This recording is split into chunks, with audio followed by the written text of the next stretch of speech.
the you heat. guys we can see.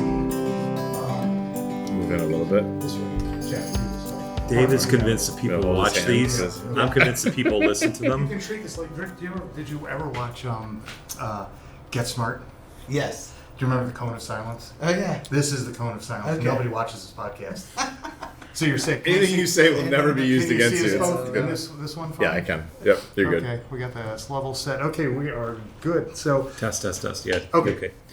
Dr. Venkatesh, we know nothing about you, and this podcast is probably going to bring your career down. Do you have tenure already? That's question number one. He's smiling on the way in. All right, Essentially. we'll gauge it after this. Essentially. Because if not, it's time to leave now. Yeah, for the most part, yeah. Can we talk politics at all? Or No. No. All right. Well, nope. I mean, some. So, Yeah, because high level. you can't. As You it can't relates totally. to my job, I'm allowed to talk about. Oh, you are. Oh, you are. Okay, that's fantastic. So we you didn't prepare. Right? You told me not to talk about politics. I guess I my, didn't know my that level of was- politics that was is different. different. It's Okay, his that's fair. equipment. Right. We did it. By the way, Yeah, you're so- seeing the whole podcast This is- in this first 3 yeah, minutes. Yeah, this is basically This is it. It just repeats itself. Dr. Venkatesh, What's at, that- at what's what the- point is there a clinical benefit to Celsius, and how many of those do you consume in a day? 2 a day. 2 a day, is that your Max, limit? 2 a day's max. Okay. Average is probably a half. A half, okay. Because like none on the weekends. Yeah. And then What is that? Is that a wine is cellar? there a Oh, limit? that was it. You like that? I don't know that there's directly a limit. Although, when I used to drink Monster, which I don't drink anymore, Sure. Oh. I'd always said the limit would be if either I developed high blood pressure or my pee turned blue. There you go. Oh. That's a good What's gauge, the right? Blues, the, A lot of people are into methylene blue these days. They're huffing it. They're doing a whole bunch of stuff with it. Oh, yeah, you haven't gotten anybody come Really through. gone in another direction. You haven't caught anybody coming through the department That's with like it. a test question for we should toxicologists. ask Dr. Venkatesh, what do you do? I am the chair of emergency medicine at Yale. Oh, shit. So is blue pea a bad thing? Under almost every circumstance. Can you think of one instance where it might not be? Yeah. There are some diagnostic tests where we would administer a medication. Yeah, like a dye. Right, that is intended to turn your pee blue. Oh, so okay. when it's done under the direction of a doctor, it could Okay, be all right. okay. Okay. I remember being so scared. I went to the I think it was the eye doctor, and they put in those numbing drops, the yellow ones. Yeah. They're super concentrated, and Yeah. it changes the color of your urine from eye use drops. we use those all All the the time. Yeah. The funny thing about it is that for those, we use those yellow drops to look for scratches on the eye, a corneal abrasion. Of course. And the way that is done has diagnostically literally not changed in decades. Isn't that wild? That same substance called fluorescein, we put it on an eye, and now some guy named, I'm assuming his last name was Wood, Yep. basically took a blue light Yep. and put it on a handle Okay. and called it a Woods lamp. And forever we have called it that you need to do a Woods lamp exam, and every emergency department in this country has to have a Woods lamp. Every ophthalmologist office has a Woods lamp. It's wild. And you think it's something really special, but then you realize it's actually Just some no guy's name. different than like a blue light that you can buy on Amazon for like $6.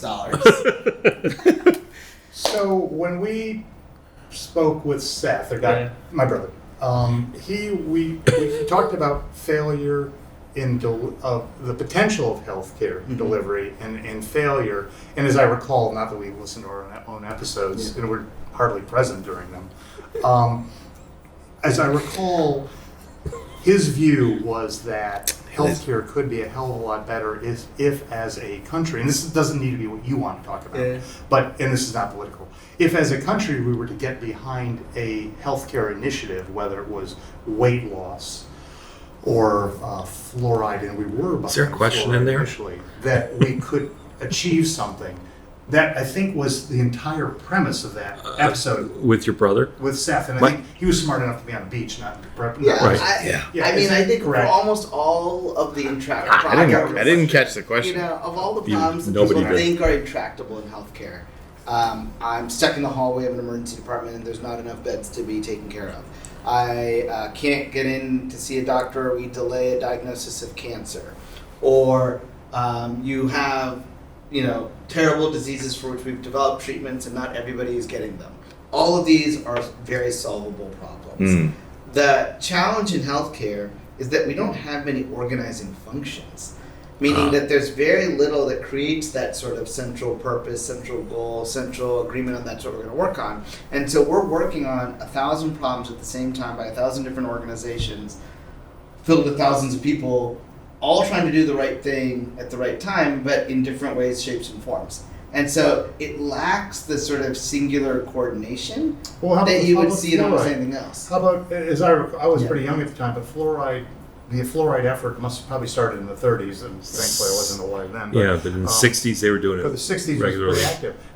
What was the push for fluoridated water back then that was unified? Yeah, so I think there are many examples, and these they come from the world of public health, Right. where we find that something is uniquely, it tends to be something is uniquely dangerous or harmful. Not wearing a seatbelt in the car is an example of one of these. Right. And in those rare instances, we hit some political tipping point where there's general consensus that we need to raise the standard of a product, raise the standard of a service, raise the standard of something in our environment, because it will help the health of all, and that the best way to do it is as far upstream as possible so that everybody benefits from that change that we make. And that's what fluoride and things like that Yeah, are. but how do you do that in a circumstance as you just described, where there's 1,000 people doing 1,000 things, treating the description of thousands, and you come up with different approaches to solve the same problem? How do you create uniformity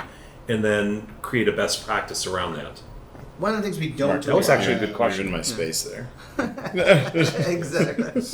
That problem is easier to I'm solve. going to bite my tongue off on this fluoride topic. That's okay. Keep going. Yeah, that's how I do it with my kids. Yeah. We divide the They're room. 8 and 6. Yeah. I just ran into my sister across the street, and we were always never got the answer, but go ahead. sharing space and all that. I was one of 5, but it was always, that's your space, this is my space. I'm sorry, there was a question. Okay. Uniformity best practices. No, but I think part of the challenge is, there are, you pick one thing in healthcare. One of the challenges is there's, at any given time, because we're sort of trying to fix all of it, we have way too many initiatives going on. And so I'll give the example here in the emergency department. Last year I asked one of our lead nurses to just quickly tell me how many different initiatives we had going at that single day, meaning how many different quality improvement initiatives going, how many new things had we started, and all of those were in response to either a bad case, a problem, or something, some gap in care had been found, and we had to fix it. Maybe it was some patients were having medication errors and we needed to fix that. Maybe another gap was we wanted to get patients faster care when they were having a stroke, and we were trying to speed that up. In another case, it might be that we were trying to make sure that we reduced our waste of blood products whenever we were doing blood transfusions. On any given moment in time, we had 47 active projects, new initiatives going on at one time. But take one of them. But only as one of those 1,000 organizations, right? So everybody's doing all those 47 projects on one day. People in one ED in one day, we had 47 things going. And of those 47, some will fail, some will succeed. And what we don't do is when some fail, we don't turn around and then say, okay, now let's try plan B. Because you're so overwhelmed by the list of the things that you had to fix, and that list is constantly growing, that by the time whatever you tested for problem number 1 failed, you accumulated some new problems and you start working on that new problem without ever finally bringing that first one to closure. So do you think that part of that is because of obviously the system that we're operating in and it's kind of piecemeal, or do you think that other countries like our neighbors to Canada hold on, let me finish the question, have a more centralized system where there's not only recommendations for care, but there's coordinated efforts to solve those problems? Didn't the dinosaurs have this problem and cave people following them and the pterodactyls? I don't think so. That wasn't part of my question. This is the nature of human thought.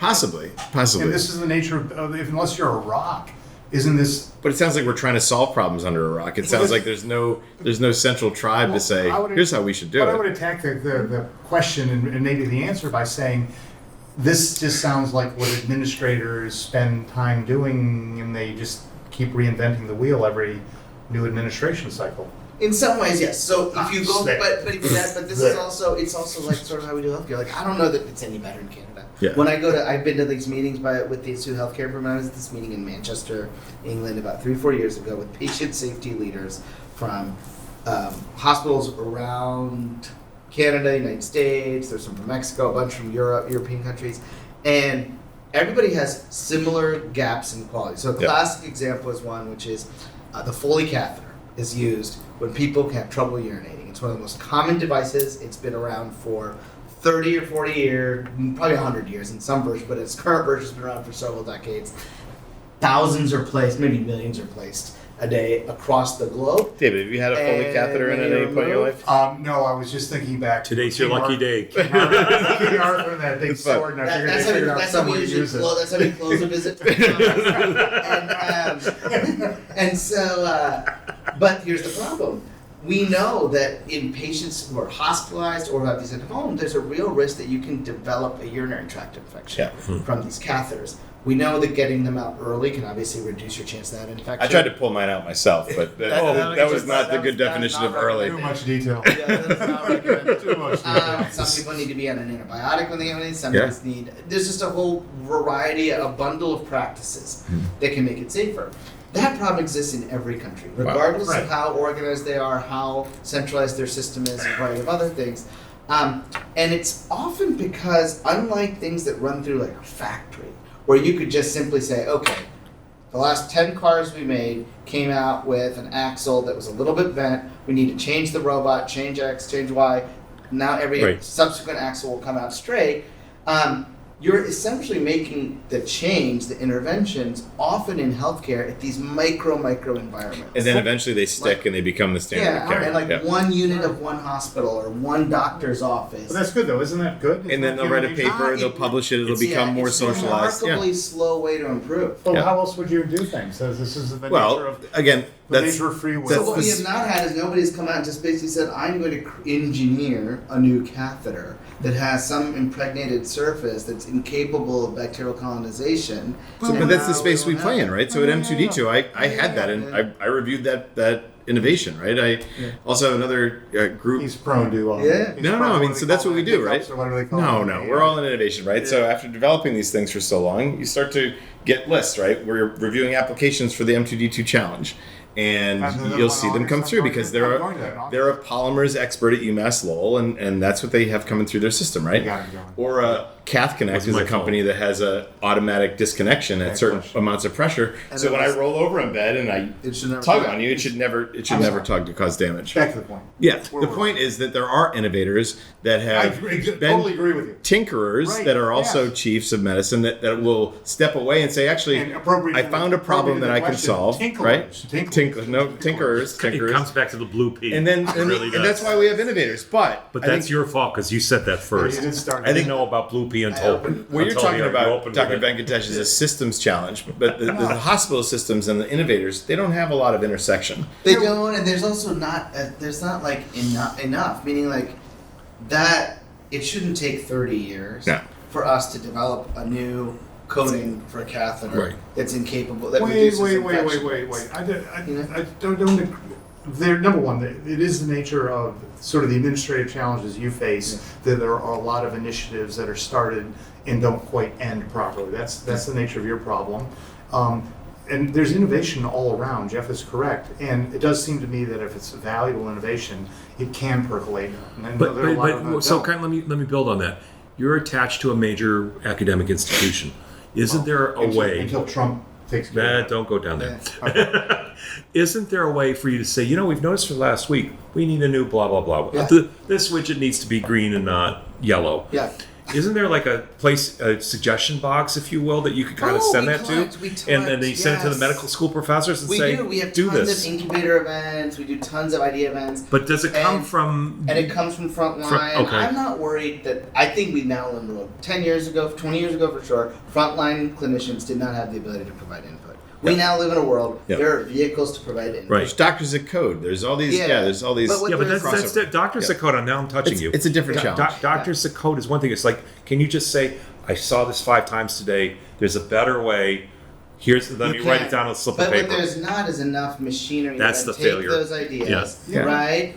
Turn them into something. And even when you do turn them into something, there's a lot of the system. This is where Canada might outperform, where it goes against it. So if you developed this better catheter, you know what the current problem is? I'm not sure I'd buy it. Right. Because it's going to be more expensive. Because I get paid the same amount of money to take care of the patient in the hospital, essentially, for the most part, regardless. And so I have every incentive in the world to buy the lowest cost product that will meet the minimum needed. Not if it'll get the patient out of the hospital more quickly or prevent a recurrence. No, that's But that's it not. doesn't They're do not being that. measured on that. Well, wait a minute. If it We doesn't don't do that, measure why that, do we care? but it really. because I want the patient to get less infections. Yeah.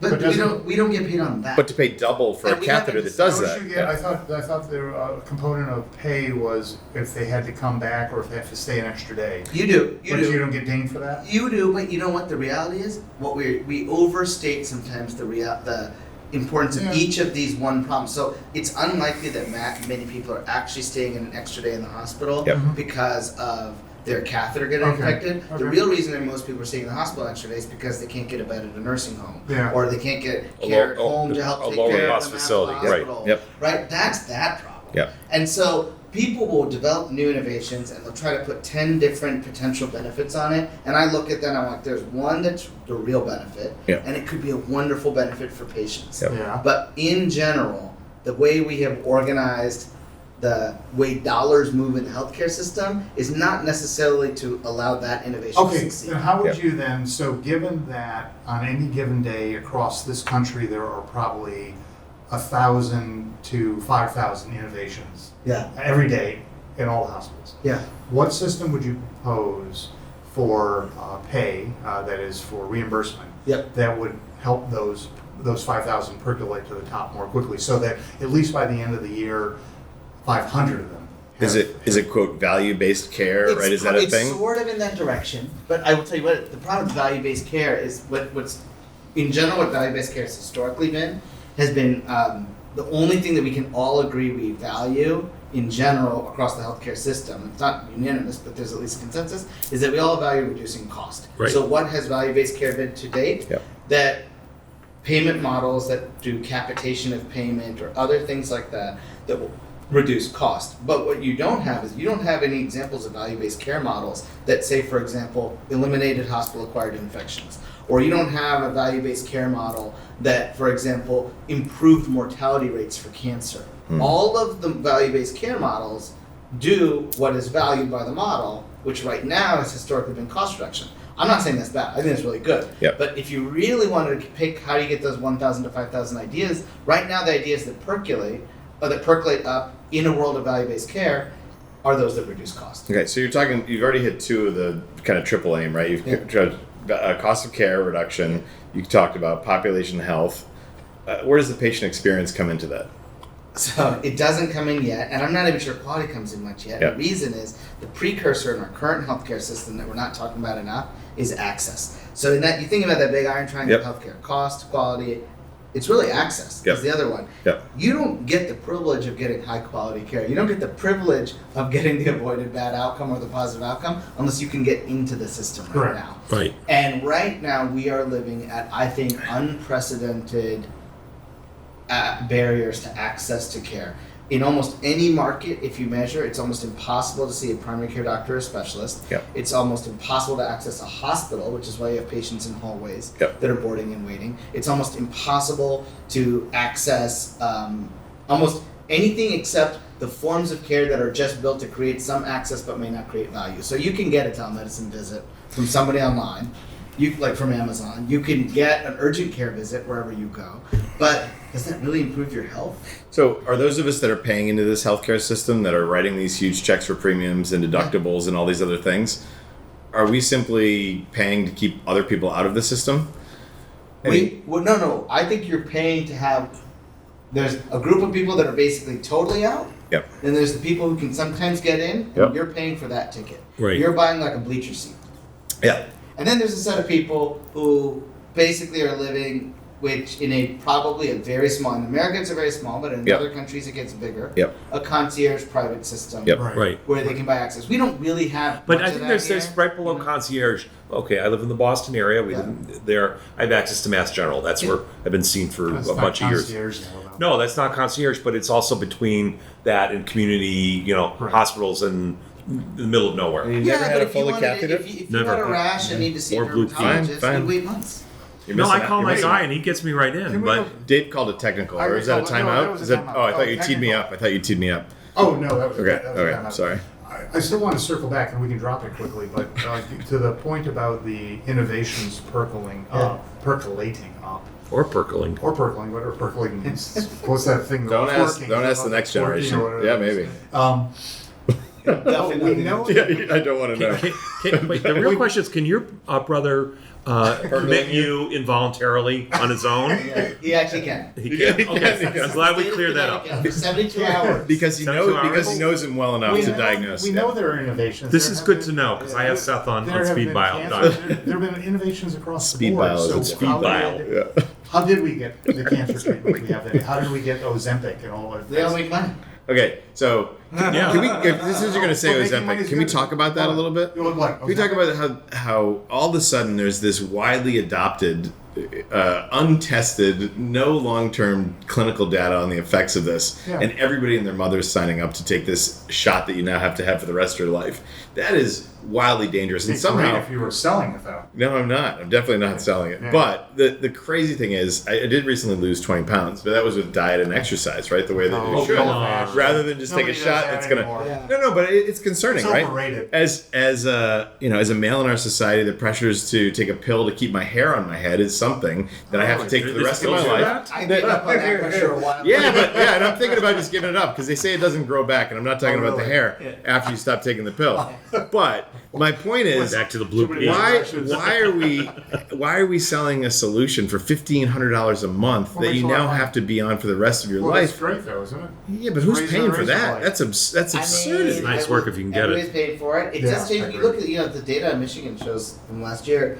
They reduced bariatric surgeries by 25 to 30% from GLP-1s. But again, we're thinking quarter to quarter, year to year. I agree. What happens 5 years from now when these patients start developing long-term? They've been around for 20 years? We have to see if they do that. What we do know is that what we often obscure is that obesity has two kinds of health effects. We focus on the long-term health effects. Sure.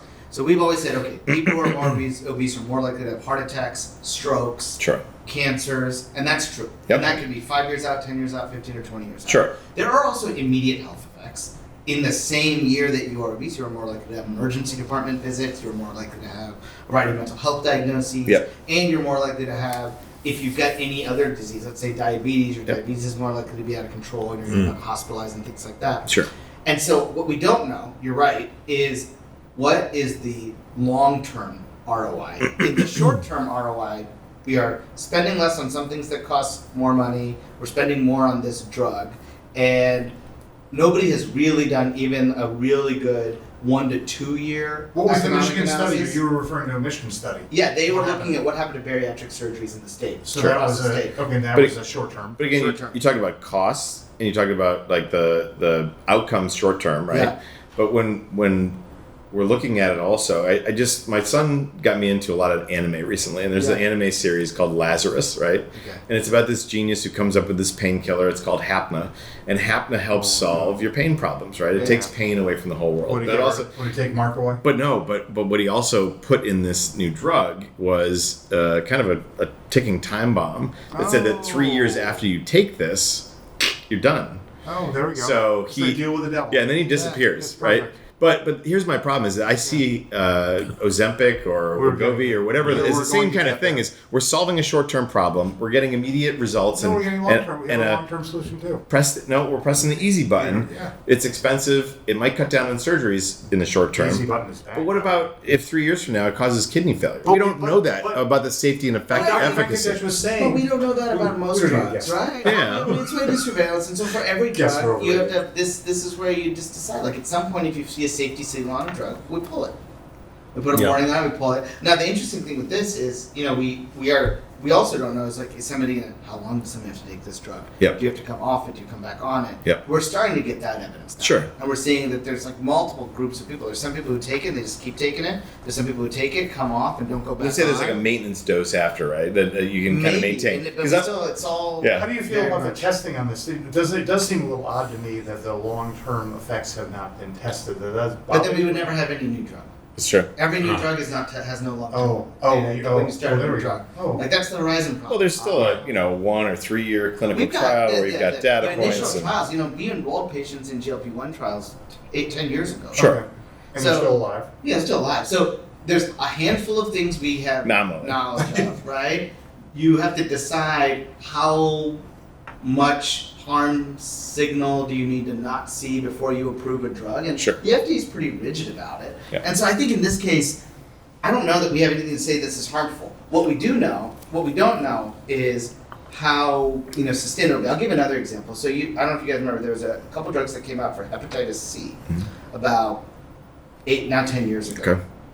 And at the time, everybody said these are going to bankrupt healthcare because there's a ton of people with hepatitis C who have it chronically. Right. The drugs were remarkably expensive. Disproportionately, people who are poor or insured by Medicaid have hepatitis C, and so this would largely fall in Medicaid budgets and state budgets. Which means we would all be paying this. We'd all be paying to eradicate hepatitis C, but then Yeah, people said if we did it right and we could widely distribute these drugs, we could eradicate hepatitis C. Sure. Yeah. Here we are a decade later. No doubt we have made unprecedented reductions in hepatitis C around the country. Yeah. Fewer people resulting in the need for transplant or cancer. And did it bankrupt Medicaid? It did not bankrupt Medicaid Oh. because the reality is also not everybody wanted to take it, not everybody could sustain taking it. They did come up though with innovative pricing models. They came up with all these subscription pricing models, new pricing models that had never existed for drugs, Sure. came as a result of that sort of unprecedented challenge. We'll do the same here. Okay. And We so will do the same. we've talked about this on earlier episodes, but I want to get your take on this as well. If So anyone listens. in value-based care, right, some of these new therapies, especially for like You're orphan not going down that road. orphan drugs. No, I have to.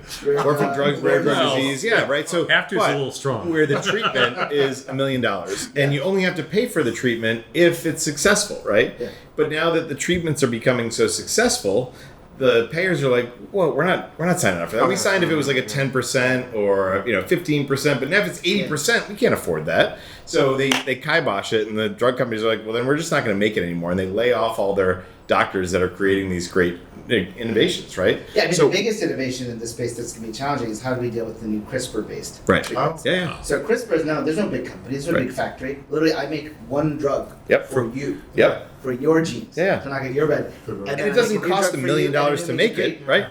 But it does. Does It's it? so expensive. It's remarkably Yeah, but expensive. won't the price on because that come there's down? no scale. Yeah. There's no But scale. won't the price on the equipment If- to tailor that? Maybe, but we have a ways to go. And so what do we do for the time period from now where we have the capability to develop a personalized Yeah. genetic therapy for you? Yep. And we could do it. Yep. But we have not by no means figured out how do you basically make a factory out of all the steps, Well- automate so much to do it at a cost that if you could do it for everybody. So what's What- your So point? we know how to So what's do your it. point there? Because So I it's- can do it for one person. Yeah. I can afford it for two people. Right. But we actually know there's 1,000 people with I know, that but, disease. but going back to the conversation we started with, Yep. which is little innovations percolating up, and some of them make it, and some Yeah. of them don't. This one will or will not, depending on whether. And this one ultimately will because when discoveries are big, when they're curative, this can essentially cure sickle cell disease. Yeah, of For course. example, Right. it will come up. It'll percolate up. And you're saying, but it will Because need to be we will shift, But again, we will access. shift the value of the system. Yeah. So the system will figure out a way to pay for that. But who will get access to it is the That's- question, right? The access question, I think, is. I was just going Yeah. to say that. And I would also because challenge, it's probably very expensive to do one of one. Yeah. Right. So I would challenge the price is expensive because they're also trying to retire all the debt that was associated with creating the process goes for into making the that. bill of But materials. again, if that's why I think there should be certain things that are federalized. Like the U.S. government says, population health Oh, boy. in this group says Here we go. we can do this, we can solve sickle cell. Here's the thing. Is there motivation? Who should pay for vaccines? Right. Oh, that's government. Don't say Yeah. that. Don't say that They've word said around that, here. right? This is 20 minutes of David giving you political theory. No, What's the issue? I think- to me that's a no-brainer. Because we also invested tax dollars to create those vaccines, right? But So we're what's subsidizing. the issue? I don't know. Yeah, I think what they is the should. issue? Right now, we don't. Right. Right? I mean, Well, we sure, do. you get Okay. we do if you're insured by Medicare or Medicaid, Yeah. but we don't take vaccines, for example, and say they are a public good. Well, look at And COVID, for Well, example. we all get them through our. Most of those of us who are working get them through our insurance, correct? But we all pay a different price. Right. Well, And during COVID, the government subsidized a lot of vaccines, right? That- Because that they was also public good. Yeah. owned some of the IP that Moderna was developing for the RNA. Hold on, so let's go back to Yeah. regular vaccines. So, as I understand it, a drug company will invest its own money, To make a new flu shot every year. or That's even the initial flu shot, but they'll invest their own money. And if that particular formulation Wanna or get some flu shots in boosters on general the are way out? approved, Yeah. then they will sell it to not sell it, but they will convince the FDA that this should be on the list of vaccines kids should get, or Yep, adults. you give it to CDC and you get it on the And list. then once you're on the list, then insurance companies presumably have to pay for it, We'll which cover means that I'm paying for it. Yes. Which means I'm paying my health insurance premiums, or yes, in order to get that care delivered to me. So we do pay. So what's Oh, that model and seems then, good. but it is, and we each pay a little bit different out of pocket based on the type of insurance we have. Right. And if you don't have insurance, Then you're covered hopefully by, is it Medicare? or Medicaid. but you may have many people make too much money for Medicaid but have no health insurance. Right? That's the biggest gap of people in America. That's are the those failure. Who are Yeah, when I- quite poor but not poor enough. Yeah. And so you have that's who's mostly uninsured in America right now. And then they can't access those therapies, Oh, yeah. which means they get sick, which Oh, means then they show up here. and they show up here in They your can show up hallway. in the hospital in the hallway. Yeah, that's one place if they get really sick. But most of them will just not get the care, right? And they'll show up sick from something else. But So, little bit later. so in the glass tower we live in Boston, what percentage of the population is not getting, who could be getting vaccines, are not getting them? so the biggest vaccine gap now is not insurance coverage, right? Like in Massachusetts, I'm sure the uninsurance rate is probably still around 4%. Yeah, it's still about 32,000 people, I think, according to the thing that So were going to be 4%. affected. But I'm sure the overall vaccination rates for a lot of vaccines are still in the 70s, 80s. Some will be 95 plus. How The many- kids are getting them all. Okay, so how many of the people who are not being vaccinated would be vaccinated if the price were right?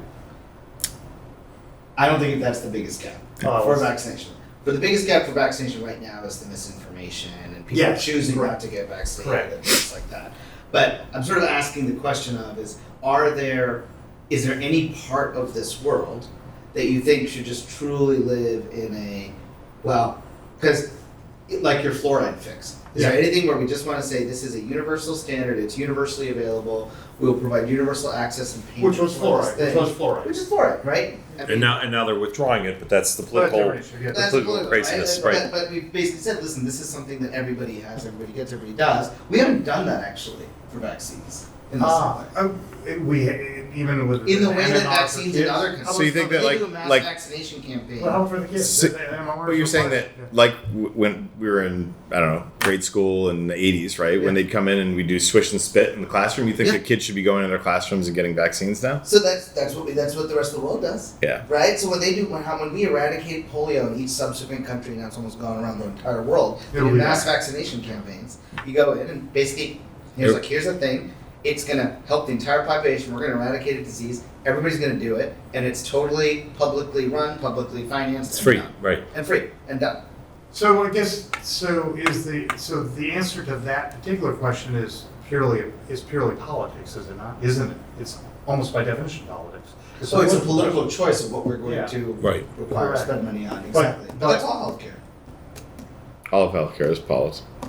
In that frame, right? It's all choices. It Mhm. sort of goes back to True. the whole what's value-based care. Yeah. Depends what you value. Yeah. So what do you do about the people in the hallways here, and more, or in Natick or Newton, Massachusetts? What do you do about? My big thing recently about the people in the hallway problem has been that we have a supply-demand problem for acute care in America.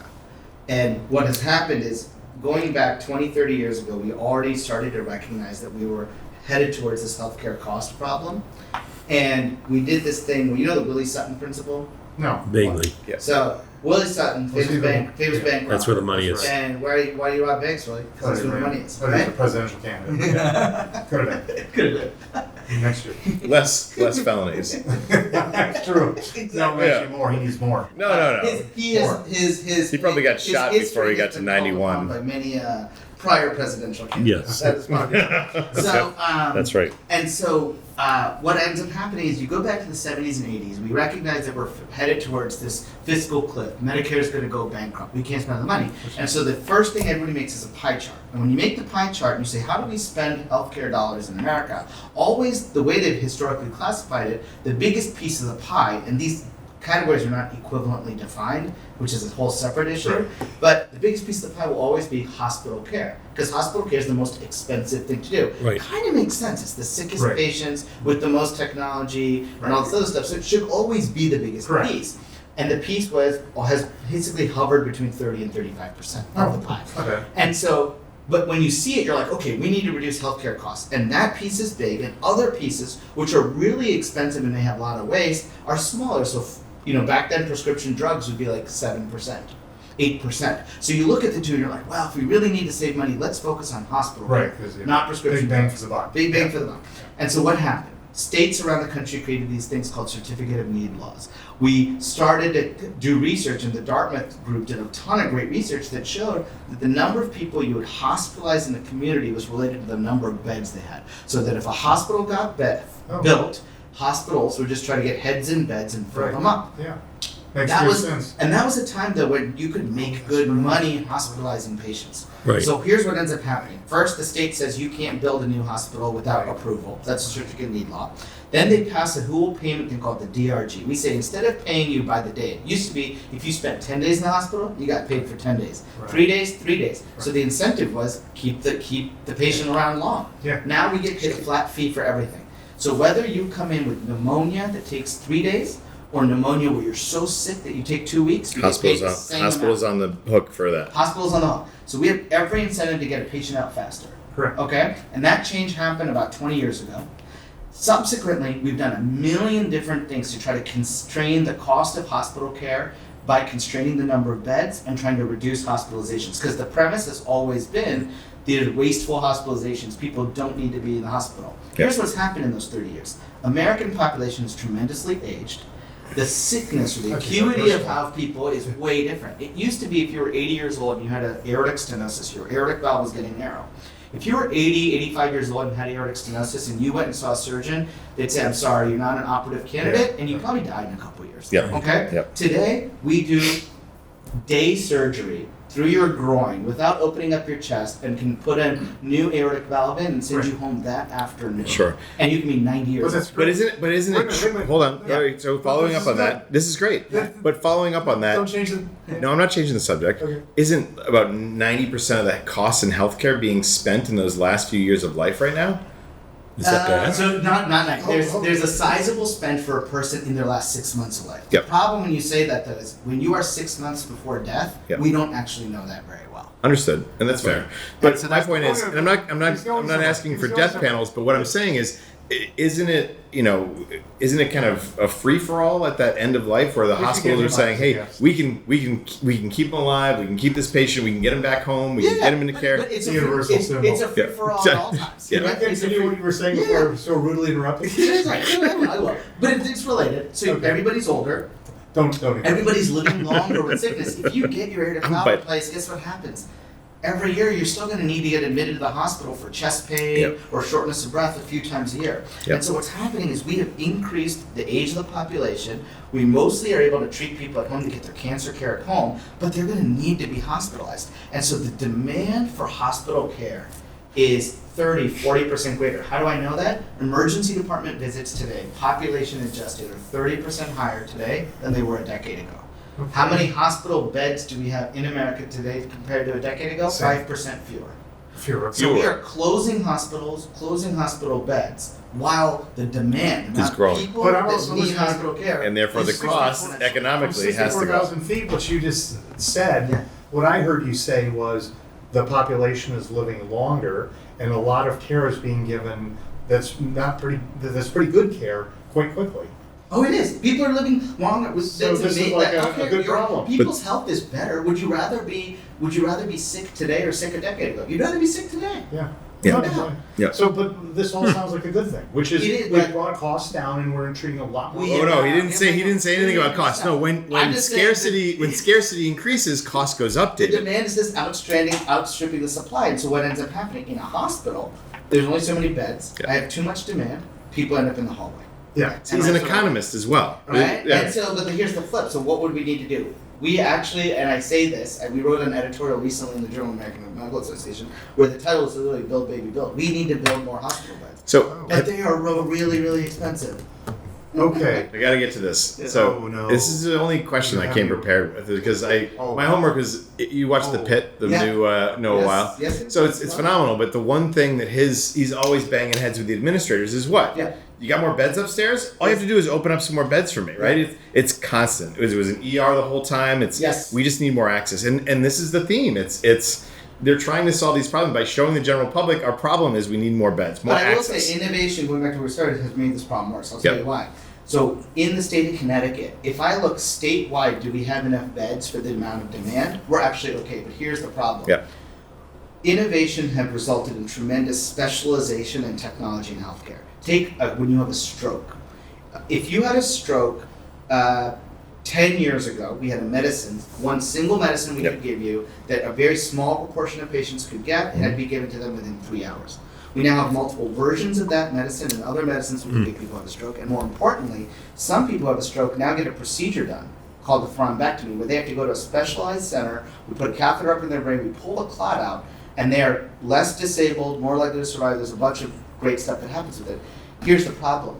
You can't provide that innovative care at all 5,000 hospitals in America. We only provide that level of innovative care in maybe 400 or 500 hospitals in America. Right. So what we have done is we have co-located all of the specializations of care, all the things we offer here at Yale are not available at hospitals 40, 50, 60 miles away.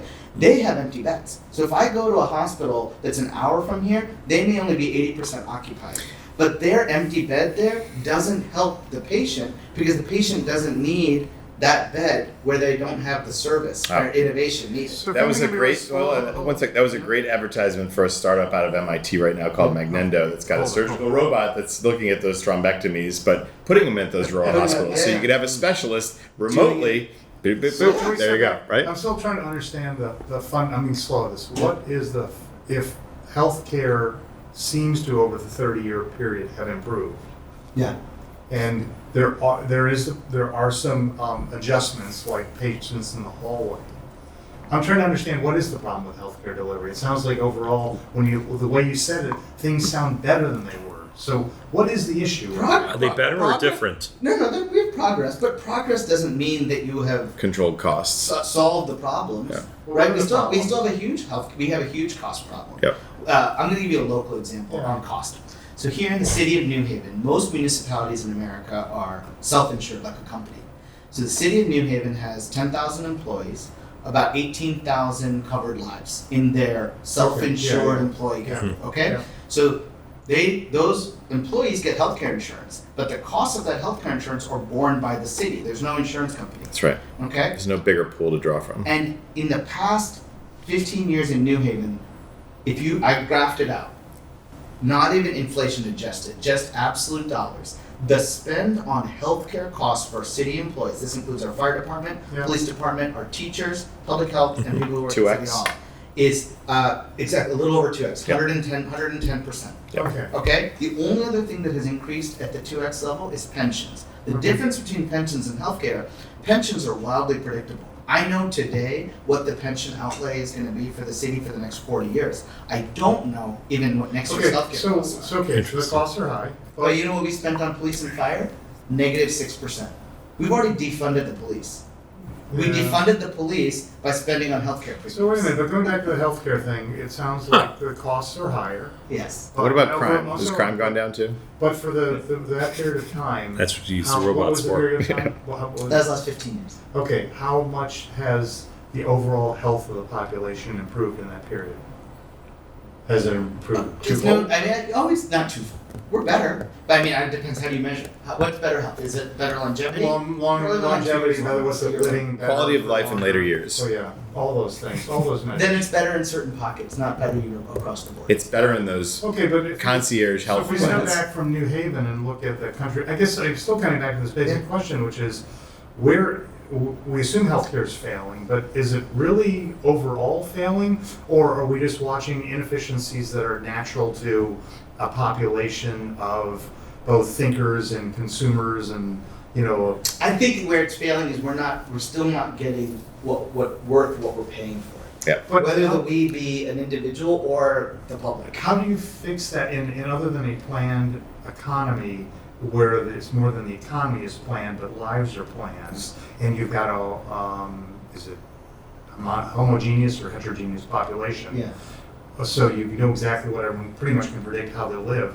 how do you solve that? This is an intractable problem. No, it's a political No, problem. it is a We political. just made a political choice last week to pass a bill that would likely result in reductions in Medicaid coverage. Right. That's a choice in the spend. 16 million people, Right? yeah. I would rather spend the money on Medicaid coverage knowing that if I spend that money on Medicaid coverage, I'll have more people that will have access to health care. Okay. And that the other measures of quality, longevity, good years at the end will be improved. Well, I don't mean to be dismissive of it, but it still So sounds we're like making that's- choices. Okay, Yeah. we do make choices, and Yeah. that choice will last for 4 to 8 years, depending.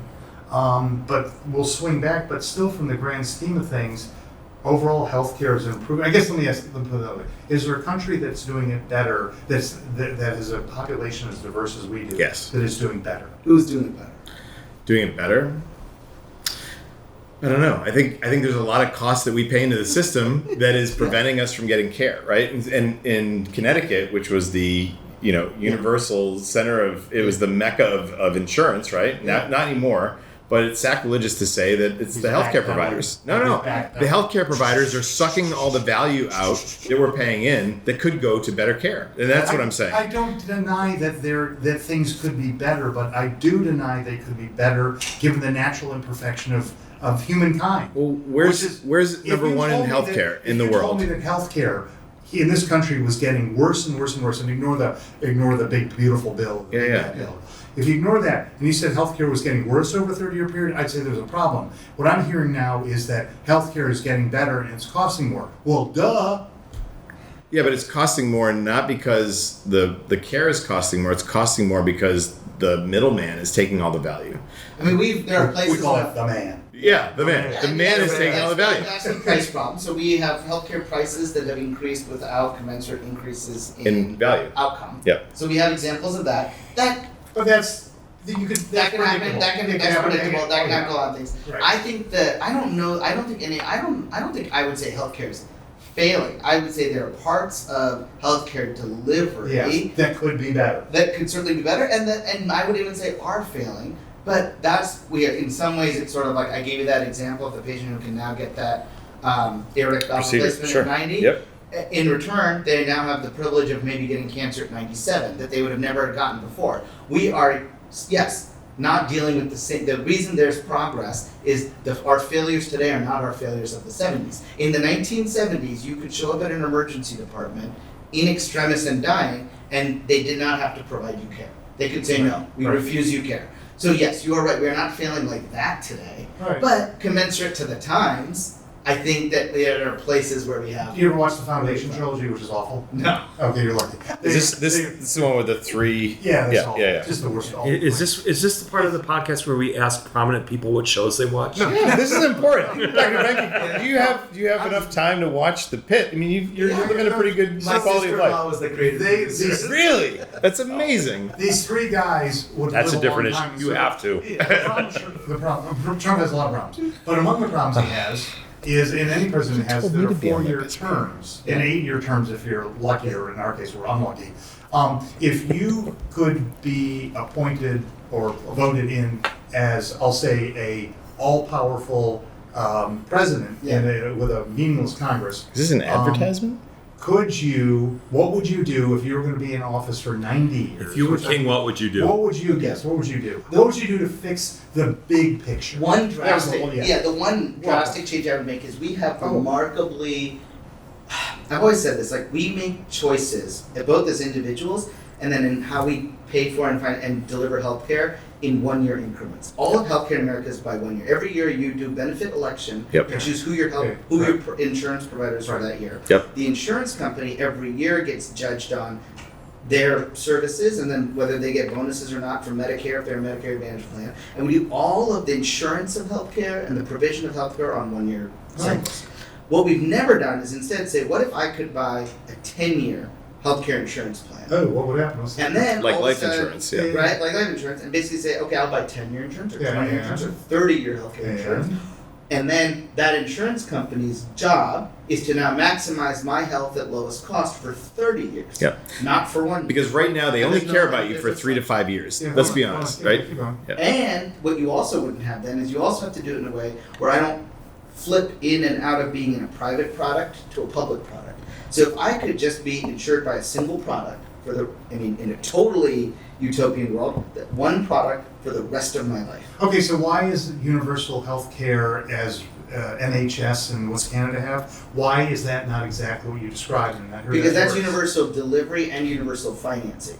The German model actually gets a little close to this. The German model says they're very centralized side of financing of healthcare, but not delivery of healthcare.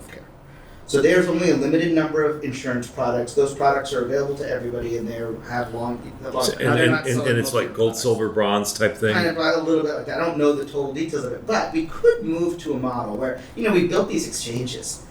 And if the exchange product was good enough where I would basically, what if I started choosing the exchange instead of choosing what my employer gave me? Right? So then now my insurance is not tied to my employer, and my insurance shouldn't be tied to my age, and my insurance should not be tied to my income.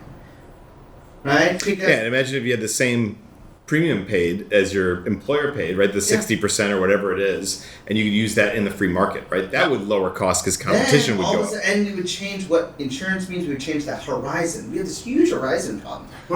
Because every 4 years, I think it's going to change. In fact, this bill just passed, and I'm already thinking about, okay, well, this could be terrible for Medicaid, but like you said, what if a new bill passes 2 years from now and we just flip it back the other way on Medicaid? Yeah. So you can't plan. Nobody can plan. Nobody. That's the the providers result. can do it. The insurance plans can't even plan. Right. And they don't have Nobody insurance can. The plan, the because providers, if I don't know anybody. if I'm going to be covering you next year, Yeah. how do I do? So your point on the 10-year coverage, 10-year insurance, and then I raised NHS, and you said no, that's not the same because that's both they're playing both sides of the coin. You like the idea of an insurance company that still goes out to bargain for healthcare delivery at the right price. I think that there's some amount of innovation and other things that happen uniquely in the American system because we have some places where markets are effective. Okay. And I think if you take that out, if you just put us on a centralized budget and have us deliver hospital care, we will do what that system is really good at, constraining costs. We'll never bankrupt Medicare. I can promise you that. Yep. On the other hand, we'll never push new innovations out there that cost a lot of money. Okay, so going back to the 10-year thing, and again, please slow about it, why is the 10-year plan better than the 1-year plan? In the 10-year plan, the insurance company is thinking about, knows that they own the risk of your cost. Your premium is going to be what your premium is for those 10 years. Yep. Now they know they have the risk of your cost for 10 years. That's right. So they want to keep you healthy for as long as they can. Right now, when you have a procedure pre-authorized or whatever it is, they only look out 3 years at the max, and they say after that he's on his own anyway. So why are we going to cover something that is curative or otherwise, right? Do you have any basis for this? 3 years? Is this a life insurance? Yeah. There's other models that do this. So are you running for mayor of New Haven? Is that what you're doing? No? There's an election right now. Life insurance I understand life insurance is very different because my understanding of life insurance is you pay in, and if you die by the right or wrong mechanism during the covered period, you will get money back, or somebody will get the money back. Yeah, you're betting against the house. If you win, you lose. If you lose, you win. Yeah. The difference between that and healthcare is that your family does, there's no provider them. who the insurance company is paying.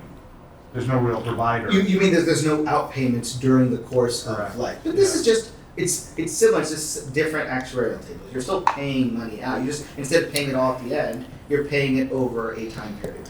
Now, I don't know that we're ever going to get to this is your insurance product for death, right? Which is why even going to a 5 or 10-year product instead of a 1-year product would wildly change incentives, what people would do. You could even price it differently. How would you handle a work thing, the fact you may not stay with your job that long? Well, that was a mistake. It should not be attached to your job. When ERISA got passed, and he said, we're going to figure out ways to deal with wage controls, and we're going to try to This is Nixon, right? Yeah. Yep. Give a way for employers to compete and get people.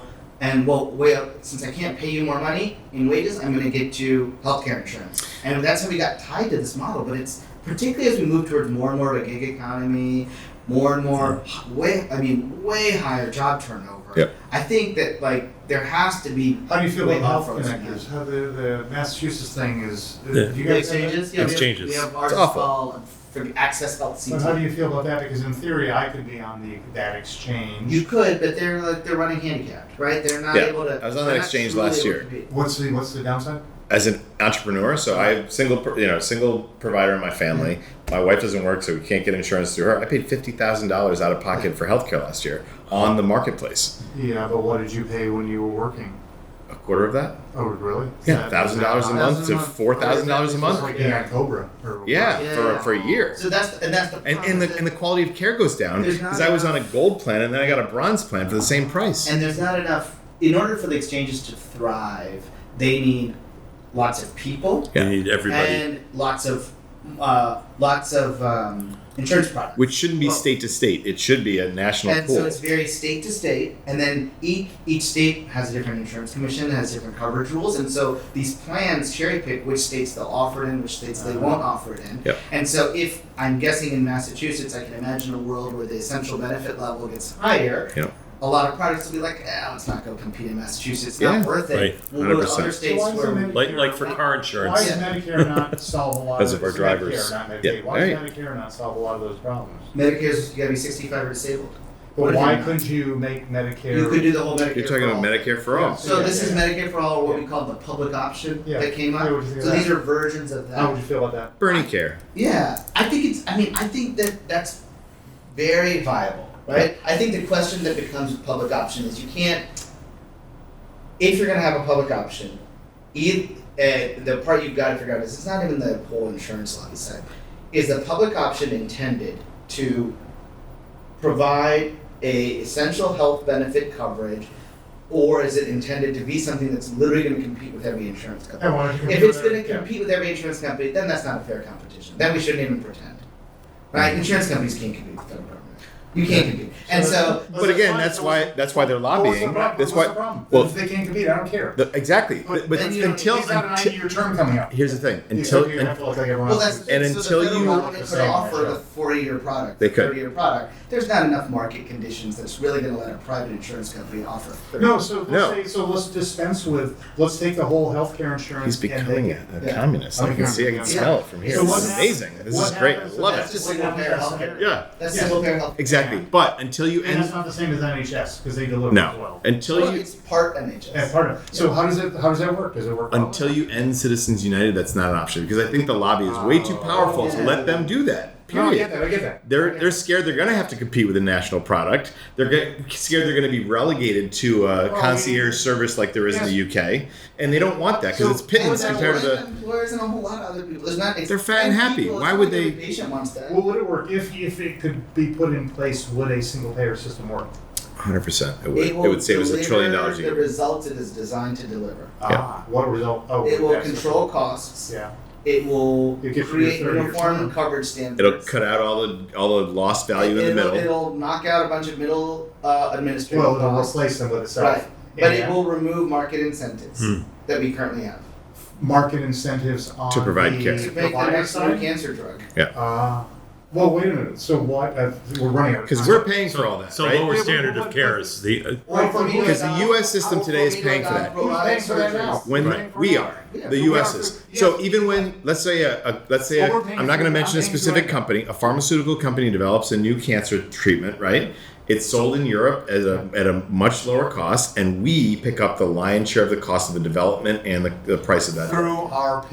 Because we're the only ones that have a system that allow for us to be charged. Right, but we're paying through Aetna and the like, correct? Yep. Yeah. Okay. So as I understand, we'll pay 3 or 4 times for the same treatment. I know when Aetna doesn't visit our offices, but I kind of think they do, and they make a pitch to insure our office of 60 people at a certain rate, and they don't say, and by the way, if you go with Aetna, we'll make sure you get on trials for new surgical techniques. No, they definitely do. It's all called network management. So your employer, in your case, you may or may not be insured by Aetna. Aetna may just be processing the claims, or they may actually be your insurer. Either way, Aetna contracts with certain providers. They're right down the street if you want to step by. And so here, we're Yale. We provide specialized services. We're the only national cancer center in the NCI Cancer Center in the area. We're the only thrombectomy site for these strokes, all those other things. So we're in network with everybody. Because they can't turn around and tell people, oh, when you have that terrible cancer or that stroke, you can't get. And you're saying that going back to the single party payer, you're saying there's no incentive there's no Aetna to pitch me one day and then United Health the next day to pitch me with better networks. Well, there would be, but it would be a concierge type thing. It would be on top of your single payer system, like in the UK. I have friends that are very well off in the UK, and they pay an extra few $1,000s a month or whatever it is, and they get top priority and in faster and better treatments, and which is great. But to have that safety net for the majority of the population would reduce costs, improve care for that majority of the population, and provide better access to care. That's the political choice. Yeah, right. But again, it's depends on what part of the spectrum you are. This has been a fun conversation. I'm just trying to figure out the timing. So we're at time. We're at time. Congratulations, Dr. Venkatesh. Did I survive? Yeah. So far. You witnessed none of the dumb fuckery that we usually do until that. There are cameras. I don't know if that's a camera. A single payer healthcare, but We didn't either. I think we solved all our problems at the same time. Thank you.